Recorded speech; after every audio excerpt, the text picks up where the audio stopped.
Good afternoon, okay? How are you doing? Good afternoon, Shirley. I'm doing just fine.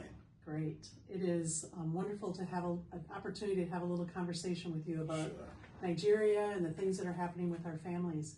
And I'm just going to dive right in if you don't mind. Sure. Nigeria's been in the news this last 12 months. And I think for me, and I know a lot of other people, it'd be really interesting to hear your perspective of how the things that we're seeing in the news are impacting our families and our children. So can you just talk a little bit about that?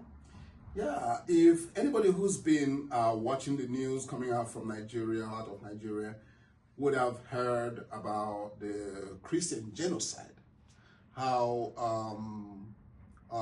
the Christians, mainly who live up north, the northern states, are suffering from mass killings from organizations that the government has termed terrorists or bandits and or whatnot. But it is unfortunate. It is not completely falsehood. Christians are being killed. Churches are being burnt on both sides of the aisle, because if you watch the news, it looks like the Muslims are killing Christians.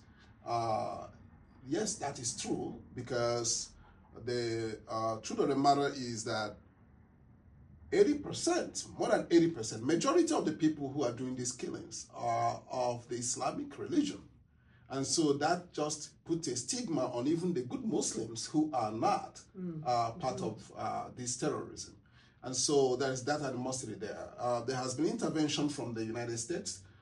President Trump has intervened with strikes in the terrorist zones and regions, and working with Nigerian government to make sure that this is minimized or stopped.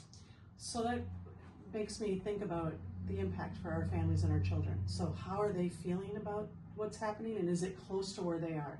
Good question. Nigeria, of course, like the United States, has states. Nigeria has 36 states, just like the US having 50. And of course, the most populated black nation in the world, and a country that as big geographically as California and Texas put together. So where this news is coming out from is up north. If you want to drive it, it's about 16 hours away from where our children are. Mainly, BIZAA is working with communities in the southeastern part of Nigeria. We are in about 8 states right now out of the 36, and all these 8 states are on the southern part. And so our children are safe, they're doing okay. In fact, right now, they are learning to form a band and a choral group. And so they have BIZAA Boys Band and the BIZAA Girls Choral Group. We're looking forward to that towards the end of the year. They are looking forward to Easter break right now, so they're in the exams, and our sponsors will be getting their progress reports as soon as they leave for Easter break. So all is well. Great. So what I'm taking away from that is that our children really aren't sensing some of the things that we're reading about in the paper. Not at all. Yeah, they might know about some of that. Yeah. That's part of it. What's probably coming out in their studies at school. They're probably learning about it, but they're not impacted on a day-to-day basis by that. Not at all. They're safe and good.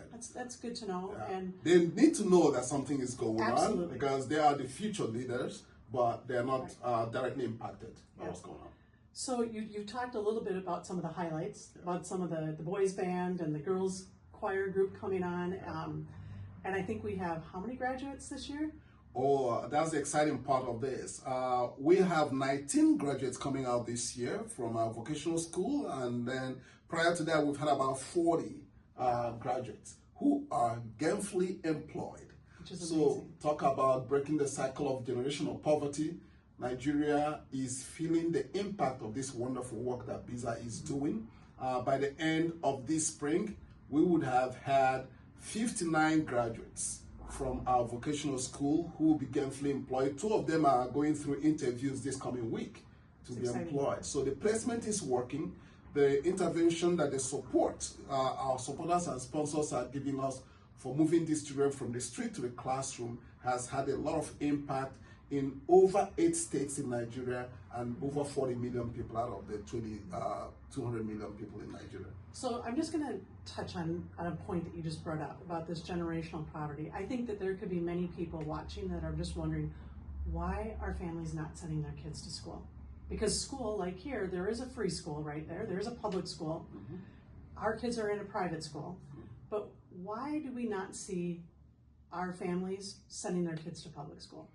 Another very good question, and the best way to put this is when you go into a country like Nigeria, where the major concerns of any good citizen, concerned citizen, is corruption and poverty. Mm-hmm. And you look at the impact these two factors have had on our children. Our children are being moved not to public school, but to private schools. Why? Because the public schools don't work. Why do they not work? Every surviving or poor family in Nigeria is concerned about survival. And that survival means that the little child in a poor family is part of the workforce. Sending that child to school is like losing a staff. And so they would rather keep them in the farm, keep them hawking on the street, than put them in public schools that do not work. So putting a child in a system that doesn't work is just as counterproductive as not having them in there. Because mostly the government that gives them this free education will not pay the teachers who are supposed to pay to teach them. And that's why BIZAA children are in private schools. And obviously you just where there's mentioned accountability. If they go to school, the parents have lost that income. Exactly. And they can't sustain.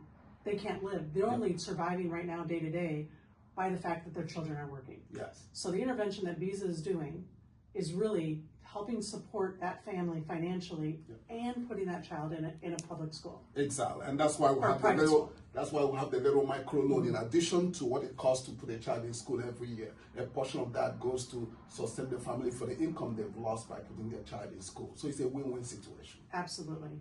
All right. Well, I appreciate you giving us an update. I'm sure that this will be really helpful for a lot of our sponsors and future sponsors. Thank you so very much. And for those who are intending to sponsor children, come at it and welcome aboard and have expansion of your family and move a child from street to classroom. God bless you.